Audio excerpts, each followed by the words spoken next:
ಬಿಜೆಪಿಯ celebrity ಮುಖಗಳಲ್ಲಿ ಒಬ್ಬರಾಗಿರುವ doctor Alisha Abdullah ಇದೀಗ ತಿರುಗಿಬಿದ್ದಿದ್ದಾರೆ. ಮುಸ್ಲಿಮರಿಗಾಗಲಿ ಅಲ್ಪಸಂಖ್ಯಾತ ಸಮುದಾಯಗಳಿಗಾಗಲಿ ಬಿಜೆಪಿಯಲ್ಲಿ ಯಾವ ಜಾಗವೂ ಸಿಗುತ್ತಿಲ್ಲ ಎಂದು ಕಿಡಿಕಾರಿದ್ದಾರೆ. ತಮಿಳುನಾಡಿನ ಬಿಜೆಪಿ ಪದಾಧಿಕಾರಿಗಳ ಮರು ಆಯ್ಕೆಯ ಹಿನ್ನೆಲೆಯಲ್ಲಿ ಅವರು ಈ ಮಾತನ್ನು ಹೇಳಿದ್ದಾರೆ. ತಮಿಳುನಾಡು ಬಿಜೆಪಿಯ ಘಟಕಗಳು ಮತ್ತು ಅದರ ವಿವಿಧ ಪೋಷಕ ಸಂಘಟನೆಗಳ ಪದಾಧಿಕಾರಿಗಳ ಘೋಷಣೆಯು ಸೆಪ್ಟೆಂಬರ್ 4ರಂದು ನಡೆದಿತ್ತು. ಈ ಇಡೀ ಪದಾಧಿಕಾರಿಗಳ ಪಟ್ಟಿಯಲ್ಲಿ ಒಬ್ಬನೇ ಒಬ್ಬ ಮುಸ್ಲಿಂ ವ್ಯಕ್ತಿ ಇಲ್ಲ ಎಂದು ಅವರು ಹೇಳಿದ್ದಾರೆ. ಇದು ಅತ್ಯಂತ ನಿರಾಶಾಜನಕ ಎಂದು ಅಭಿಪ್ರಾಯ ಹಂಚಿಕೊಂಡಿದ್ದಾರೆ. ತಮಿಳುನಾಡಿನ ಮುಸ್ಲಿಂ ಮುಖ ಎಂದೂ ಅವರನ್ನ ಈ ಮೊದಲು ಬಿಂಬಿಸಲಾಗಿತ್ತು. ಆದರೆ ಇದೀಗ ತನ್ನನ್ನ ಬಿಟ್ಟರೆ ಉಳಿದ ಯಾವ ಮುಸ್ಲಿಮರ ಮೇಲೂ ಈ ಬಿಜೆಪಿ ನಂಬಿಕೆ ಇಲ್ಲ ಎಂಬಂತೆ ಅವರು ಮಾತನಾಡಿದ್ದಾರೆ.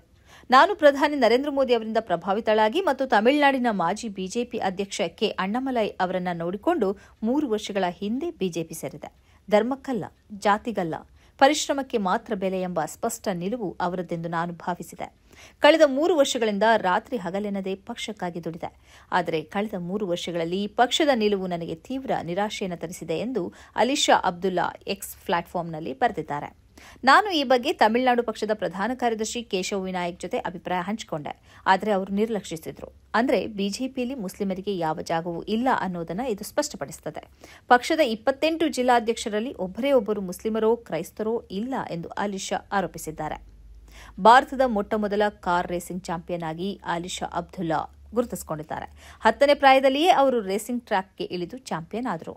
2022ರಲ್ಲಿ ಇವರು ಬಿಜೆಪಿಯ ಸದಸ್ಯರಾದರು. ಇದೀಗ ಬಿಜೆಪಿಯಿಂದ ತನಗಾಗಿರುವ ನಿರಾಶೆಯನ್ನು ಬಹಿರಂಗವಾಗಿ ವ್ಯಕ್ತಪಡಿಸಿದ್ದಾರೆ. ಈ ಬಗ್ಗೆ ತಮಿಳುನಾಡು ಬಿಜೆಪಿ ಆಗಲಿ ಪ್ರಧಾನಿ ನರೇಂದ್ರ ಮೋದಿ ಆಗಲಿ ಯಾವುದೇ ಮಾತನ್ನು ಆಡಿಲ್ಲ. ಸನ್ಮಾರ್ಗ ನ್ಯೂಸ್ ಚಾನೆಲ್ನ ಕಾರ್ಯಕ್ರಮವನ್ನ ನಿಮ್ಮ ಗೆಳೆಯರಿಗೆ ಸಂಬಂಧಿಕರಿಗೆ ಕಳಿಸಿಕೊಡಬೇಕು. ಅವರಲ್ಲೂ ಸಬ್ಸ್ಕ್ರೈಬ್ ಮಾಡುವಂತೆ ಹೇಳಬೇಕು. ನಿಮ್ಮ ಮನೆಯವರಲ್ಲೂ ಹೇಳಬೇಕು. ಸುದ್ದಿಗಳ ಸಂತೆಯಿಂದ ಸತ್ಯದ ಸುದ್ದಿಯನ್ನ ಹೆಕ್ಕಿಕೊಡುವ ನಮ್ಮ ಪ್ರಯತ್ನ ಮುಂದುವರಿಯಬೇಕಾದ್ರೆ ನೀವು ಇಷ್ಟನ್ನಾದರೂ ಮಾಡಲೇಬೇಕು. ನೀವು ಶಕ್ತಿಯನ್ನು ಕೊಡಿ, ನಾವು ಸತ್ಯವನ್ನ ಕೊಡ್ತೇವೆ. Thank you.